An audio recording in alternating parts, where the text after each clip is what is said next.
Atlas For Men, la marque de vêtements des hommes passionnés d'aventure.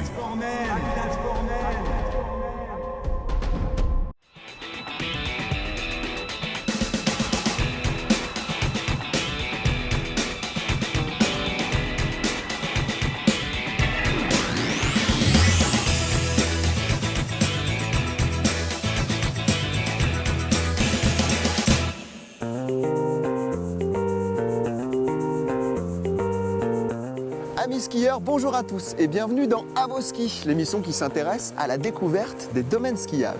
Nouvelle émission, nouvelle destination, on pose aujourd'hui nos skis en Haute-Savoie, entre Léman et Mont-Blanc, au cœur du domaine des Portes du Soleil. Bienvenue au Jet, à vos skis, c'est parti.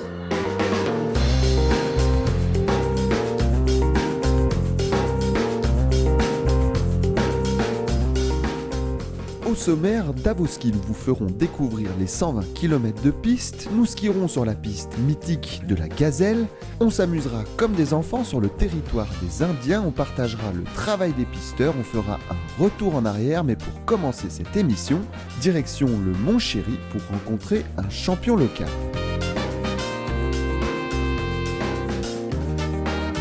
Il est l'homme qui descend plus vite que son ombre. Il a battu cet été le record du monde de descente du Mont Blanc. Il est un skieur hors pair et passionné. Rencontre avec Nicolas Antonio, le freerider ambassadeur. C'est vrai qu'on est sur mon secteur, c'est une partie que je connais très bien au Jet puisque je suis né sur le Mont Chéry. J'ai toujours skié ici, mes parents avaient un resto au sommet, j'habitais en bas donc je l'ai fait des millions de fois et c'est vraiment un super secteur que j'apprécie. Donc j'ai commencé par le ski alpin comme tous les jeunes au ski club au Jet et puis finalement j'ai préféré faire un peu de ski cross, des disciplines un peu plus, pas extrêmes mais un peu différentes et maintenant je fais beaucoup de freeride et de derby, donc de courses hors piste chronométriques. 3 fois vainqueur du derby de la Mèche, tu peux nous en dire un peu plus ? On a un peu plus de 1000 concurrents, on part échelonné toutes les minutes et on a 5 ou 6 minutes pour les meilleurs pour descendre plus de 2000 mètres de dénivelé, donc ça fait très mal aux jambes. On a des neiges différentes et il faut s'entraîner quand même au minimum pour absorber ça.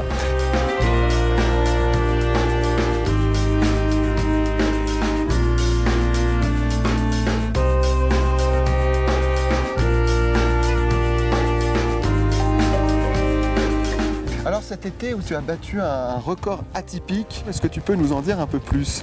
Oui, donc c'est sur le principe du derby de la Mèche, on s'est dit tiens pourquoi pas se chronométrer du sommet du Mont Blanc jusqu'à l'église de Chamonix. Donc on avait déjà une base de record sur l'aller-retour, on est un peu feignant, on n'a fait que la descente et on a pu réaliser un temps de 32 minutes, donc on était assez satisfait pour faire 3500 mètres de dénivelé.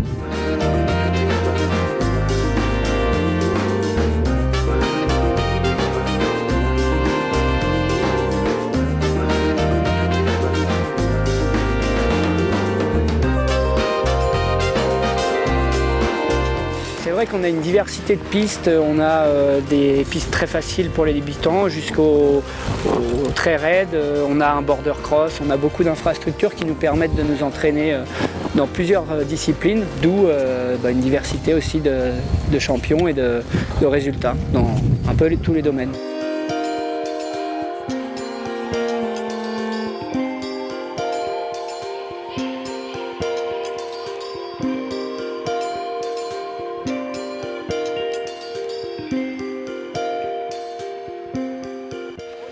Merci pour cette petite séance. C'était un plaisir. Franchement, des conditions comme ça, ça fait vraiment plaisir.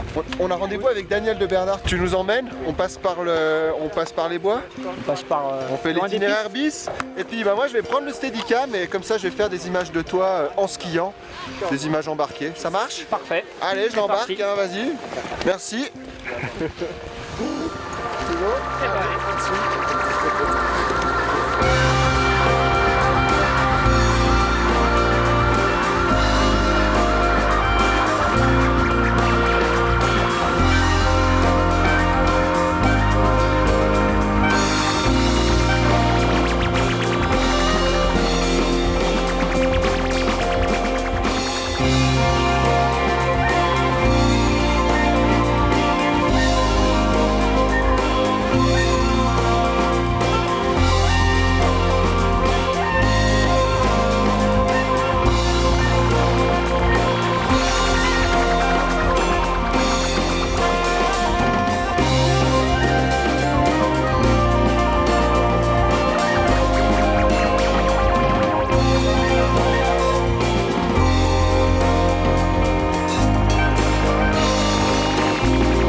a fini nous. Moi j'ai un héliski en Italie, donc je vous laisse. Et... Bon courage. Merci. Bonjour Daniel. Bonjour. Danielle de Bernard est une de celles qui connaît le mieux la piste de la Gazelle puisqu'elle a participé à plusieurs slaloms de Coupe du Monde sur cette même piste. Son palmarès, c'est elle qu'elle rentre dans le cercle très fermé des légendes du ski français. Alors moi je viens d'une station qui s'appelle La Plagne. J'habite ici depuis à peu près 32 ans puisque je travaillais chez Salomon pendant très longtemps, mon mari étant de la région. Et je connais bien les jets puisque à l'époque je faisais les Coupes du Monde au jet quand les garçons étaient à Morzine, les filles couraient au jet. J'ai gagné 5 Coupes du Monde et j'ai surtout fait 2e en slalom aux Jeux Olympiques à Sapporo en 72 et 3e aux Jeux Olympiques à Innsbruck en 76 en slalom géant et en slalom spécial. Beau palmarès, bravo. Oui, merci. Alors qu'est-ce que tu peux nous dire un peu sur cette piste? Qu'est-ce qu'elle a de particulier? Alors c'est une piste qui est extrêmement raide. Il faut dire que dans les années 70, on courait sur des pistes beaucoup plus raides qu'aujourd'hui. Donc la Gazelle a cette particularité-là d'être très raide. À l'époque, elle était surtout très gelée puisqu'on courait sur des pistes qui étaient beaucoup plus gelées qu'aujourd'hui. Et c'est une piste qui est... Moi j'aime beaucoup la pente raide, donc j'ai aucun souci. Mais j'ai même gagné sur cette piste donc en 62, 76 exactement. Et on skiait ici un slalom spécial et un slalom géant. Donc un slalom spécial dans une pente très raide avec les skis de l'époque, il fallait avoir de la technique. Voilà, disons qu'avec des grands skis avant, oui, la technique était primordiale. Mais nous, on tournait autour des piquets, c'est-à-dire qu'on n'avait pas des piquets articulés, donc on faisait des arrondis autour de tous les piquets. Comme Émile Allais avait un petit peu inventé. Voilà, exactement. C'était une technique complètement différente d'aujourd'hui. Ça devait être un moment particulier de courir chez soi, d'arriver sur la ligne d'arrivée en bas, de gagner au jet. Disons que c'est toujours important de gagner quand on est à la maison, puis quand on est en France. Oui, c'est particulier. En plus, c'est des pistes qu'on connaît en général bien, parce qu'on vient skier souvent avant sur ces pistes-là. Donc on les connaît, et puis bon, ça fait toujours plaisir.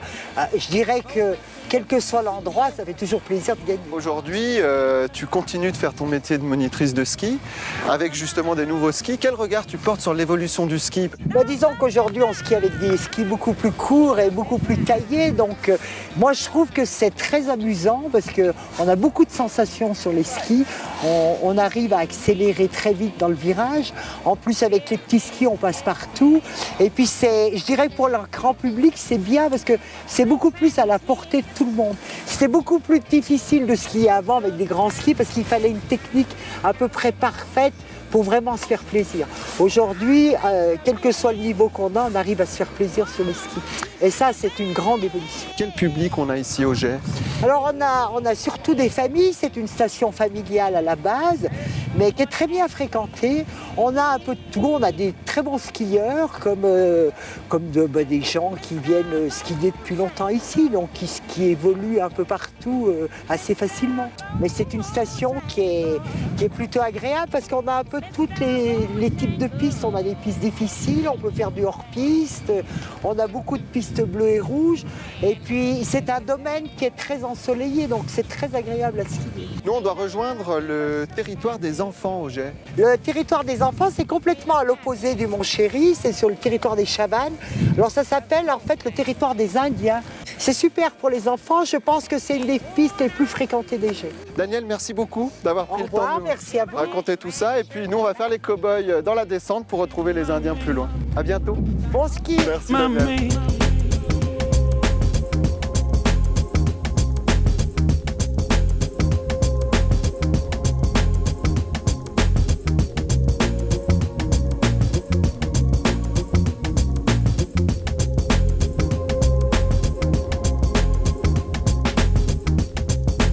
Après une gazelle bien poudreuse, on change de secteur direction les Chavannes pour retrouver Leslie, l'animatrice passionnée et déguisée du paradis des enfants. Las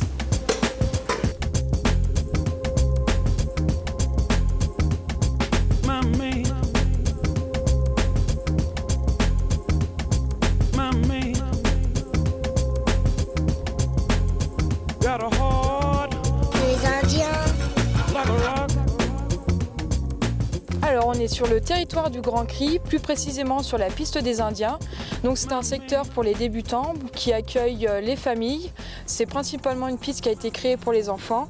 On y retrouve des slaloms, des tunnels et tous les jours il y a des activités différentes. Par exemple aujourd'hui on a de la sculpture sur neige, on a de la chasse au trésor qui marche vraiment très bien. Les parents passent avec les enfants, on leur propose, pendant qu'on fait le maquillage, on leur propose s'ils veulent participer à l'activité du jour.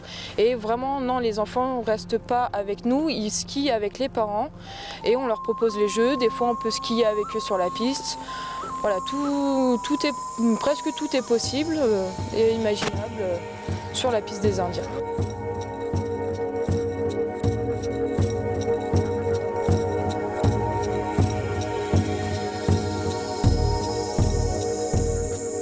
Alors cette piste a été créée il y a à peu près 6-7 ans, donc on essaye chaque année de renouveler les activités, on essaye d'apporter des petites choses nouvelles pour par exemple les personnes, les locaux qui aient un renouveau, qu'ils aient envie à chaque fois de revenir sur la piste des Indiens. Mais on fait en sorte de pouvoir accueillir tout le monde et avec le sourire, qu'il pleuve, qu'il neige ou qu'il fasse soleil, c'est toujours un plaisir pour nous aussi d'accueillir les familles sur le territoire du Grand Cri.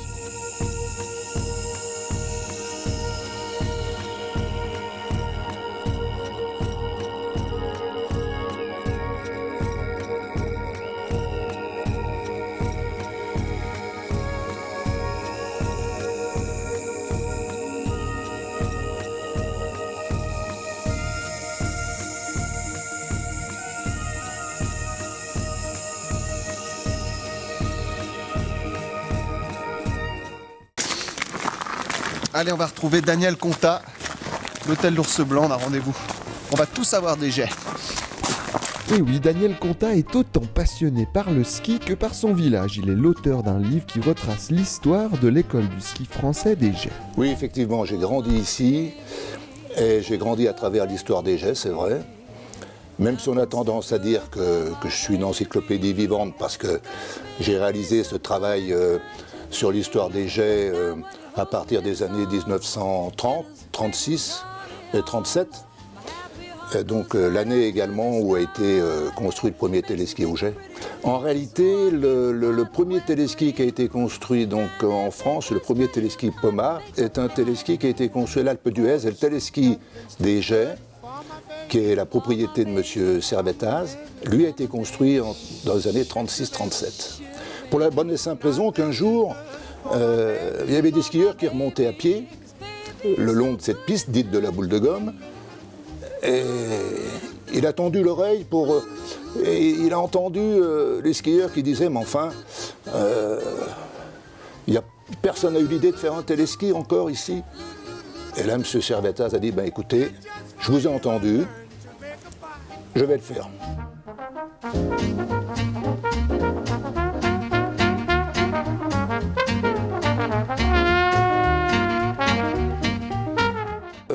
Moi, j'ai commencé, pour tout vous dire, j'étais un des plus jeunes moniteurs de la station. J'ai commencé, j'avais 15 ans. Oui, donc c'est une époque où on n'était pas très exigeant sur les diplômes, c'est vrai. Mais ce qui veut dire aussi, c'est qu'on avait besoin de moniteurs parce qu'il y avait plus de clients que de moniteurs. Donc on était appelés très jeunes, donc moi à partir des années 60, on a commencé, on n'avait pas des cours de ski très performants, parce qu'on n'était pas formés, on n'était pas suffisamment doués encore pour prétendre à donner des cours de compétition, mais on avait quelques cours d'adultes où on leur apprenait à skier, quoi. C'était essentiellement des débutants.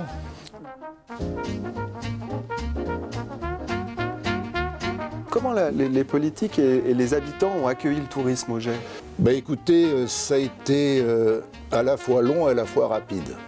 Donc il y a eu une période un petit peu latente, donc cette période de transition qui a été cette période après-guerre, qui fait que l'évolution, par la force des choses, a été ralentie, bien sûr. Et puis après, le besoin s'est fait sentir de développer rapidement la station, parce que cette poussée de cette clientèle, qui à l'origine était une clientèle belge, contrairement à ce qu'on peut penser, et puis une clientèle genevoise, puisqu'on n'est pas très loin de la Suisse.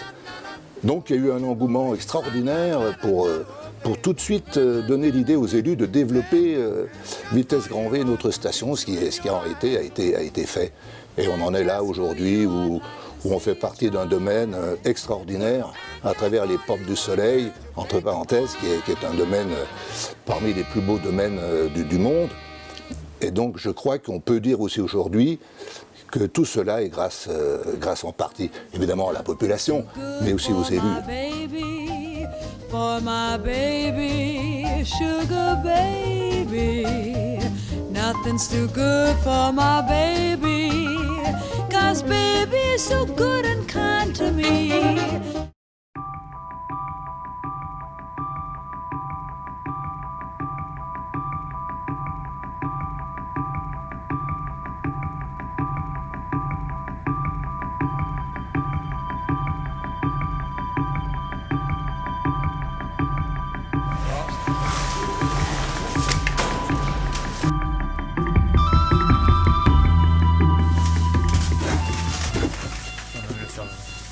Il est 8h30, une journée magnifique s'annonce au jet, on monte le personnel au sommet, les dameuses rentrent au garage, nous on retrouve Nicolas Bosson, pisteur secouriste qui nous raconte une ouverture de piste sur le Mont Chéry.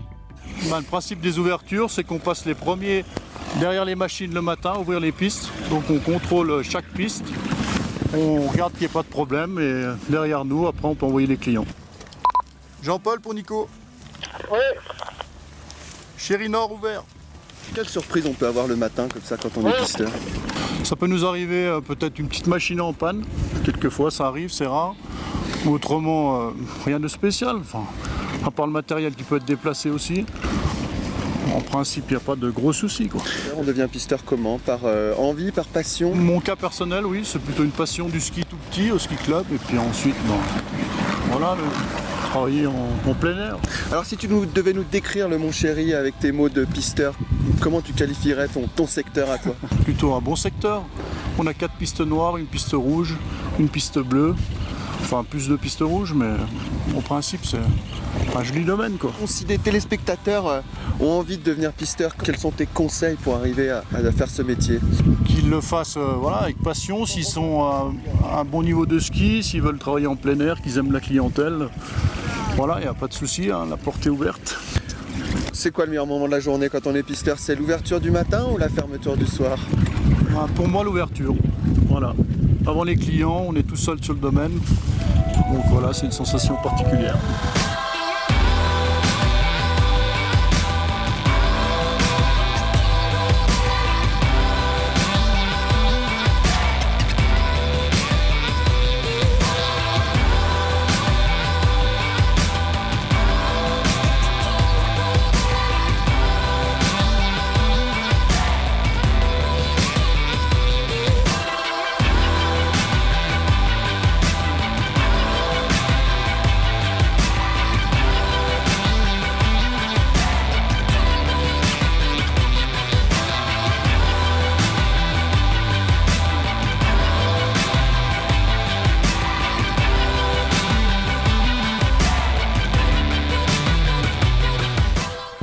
Seul et heureux sur la magnifique piste rouge du Chamois, direction l'office de tourisme pour rencontrer Flora Richard, directrice passionnée par la montagne, le tourisme, le marketing et le ski. Finalement, on est un petit village au milieu d'un immense domaine. Oui, parce qu'en fait, voilà, avec les années, on s'est ouvert bien sûr à nos voisins et puis nos amis suisses avec Avoria se sont rassemblés, ont créé le domaine des Portes du Soleil, domaine dont on fait partie depuis le début dans les années 60. Donc là, c'est extraordinaire, c'est 650 km de piste, c'est un des plus grands domaines skiables du monde. On part du centre du village le matin, on va manger en Suisse, une petite croûte au fromage, on revient le soir. Il faut avoir un bon niveau de ski, c'est sûr, mais c'est vrai que c'est vraiment extraordinaire, quoi. Donc en fait, on a du ski pour tous.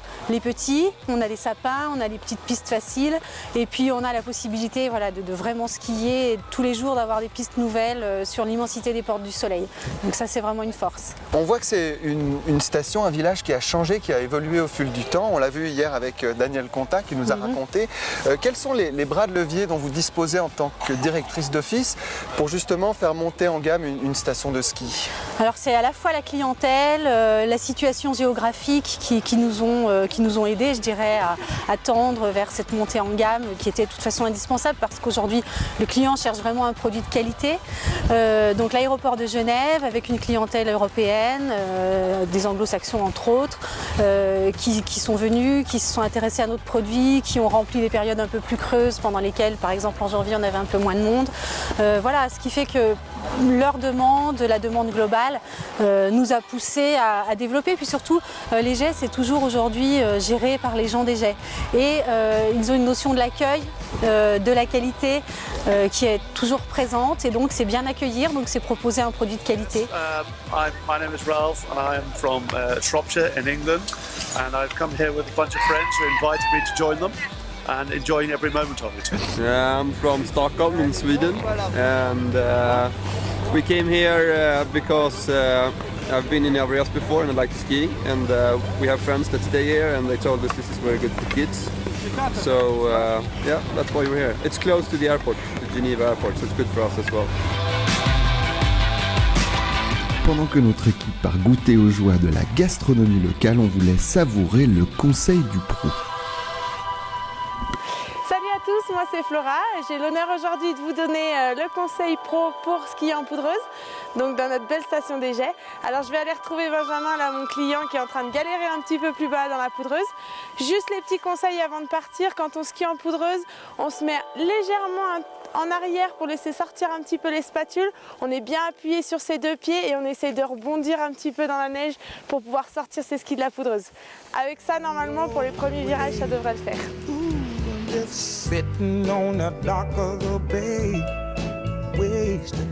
Bah alors Benjamin, ça va? J'ai vu que tu as été un petit peu en difficulté. Qu'est-ce qui se passe alors? Je sais pas, c'est dur quand même, hein, le ski en poudreuse. Alors, je t'ai donné le conseil en haut d'être un petit peu en arrière, faut pas être trop en arrière non plus, sinon tu as le ski qui va se cabrer et tu peux rien contrôler du tout. Donc reste quand même bien en avant, fléchis bien tes jambes et puis surtout aussi t'appuies beaucoup sur une de tes deux jambes. Là en poudreuse c'est différent que sur la piste, on va venir appuyer sur les deux jambes en même temps. Ok? Il faut essayer de rebondir un tout petit peu, aide-toi de ton bâton, ça va t'aider avec le haut du corps pour faire des virages un petit peu plus fluides. Ok? On essaye ça et on voit en bas? Allez, c'est parti! Ouais, super! Plie encore un petit peu les genoux. Et ben voilà, je vous ai donné les quelques conseils pour débuter en poudreuse. N'hésitez pas à venir vous entraîner et on est toujours là pour vous aider. La poudreuse, c'est pas aussi difficile qu'on le croit, donc allez, courage et à bientôt dans Avoski.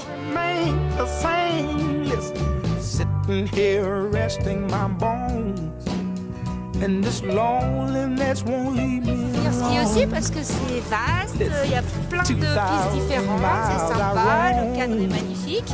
Voilà, c'est sympa.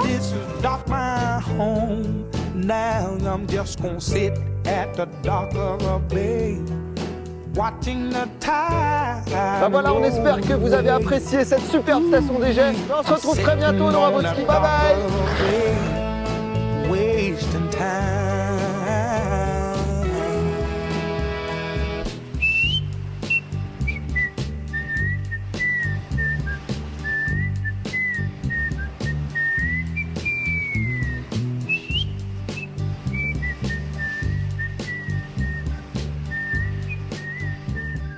Atlas Formen, la marque de vêtements des hommes passionnés d'aventure.